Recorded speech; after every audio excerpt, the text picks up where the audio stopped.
दोस्तों एक जमाना हुआ करता था जब पूरे इंडिया में पावर रेंजर्स का क्रेज हुआ करता था, जहाँ पे 5 से 7 लोगों को पावर रेंजर्स बनाया जाता था और हर एक एपिसोड में ये विलन्स को मारते और एट लास्ट विलन्स के मास्टर को मार के शो को खत्म कर दिया जाता था। पर हर पावर रेंजर सीरीज में एक ही तरह के एपिसोड्स देख के फैंस बोर हो जाया करते थे। और इसी के बीच एक जापानीज शो था ryukendo, जहाँ 3 मदान वॉरियर्स थे, ryukendo, ryugano और ryujino, और तीनों की अपनी कहानी थी। और इन तीनों के अलावा इस शो के साइड कैरेक्टर्स इस शो की जान थे। इस शो में एक्शन के साथ साथ रोमांस के पोर्शन को भी एक सही जगह दी गई थी। इन सभी एलिमेंट्स की कमी पावर रेंजर शो में कहीं ना कहीं खलते ही थी, जिसे इस शो ने पूरा किया। और इनका कॉन्सेप्ट ही कुछ पावर रेंजर जैसा ही था, पर उससे ज्यादा बेहतर था। इस शो के हर कुछ एपिसोड्स के बाद ryukendo, ryujino और ryugano को एक नई की मिलती, जिससे ये अपने अलग फॉर्म में ट्रांसफॉर्म हुआ करते थे।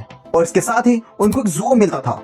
वो इनके कुछ ऐसे एपिसोड्स भी थे जहां इन्होंने अपने फैंस की आंखें नम कर दी थी। इन्हीं सब कारणों की वजह से ryukendo को आज भी पावर रेंजर की सीरीज से ज्यादा पसंद किया जाता है और आज भी लोग इसी सीरीज के अगले सीजन का वेट कर रहे हैं।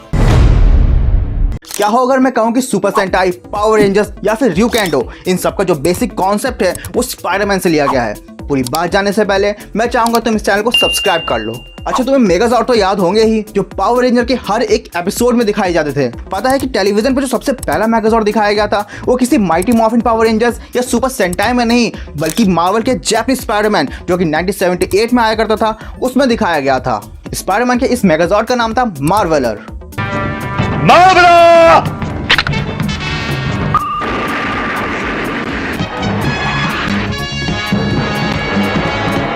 यहाँ तक कि मॉर्फर का कॉन्सेप्ट भी सबसे पहले इसी जापानीज स्पाइडरमैन में दिखाया गया था, जिसे टॉय कंपनी ने बनाया था। बाद में इसी कॉन्सेप्ट को टॉय कंपनी ने अपने सुपर सेंटाई सीरीज में अपनाया और सेम कॉन्सेप्ट को अमेरिकन पावर रेंजर्स ने अपने सीरीज, मूवीज, यहाँ तक कि गेम में भी अडेप्ट किया। और पिछले 40 साल से ये कंपनीज इसी सेम कॉन्सेप्ट पर बिलियंस में पैसा छाप रही है।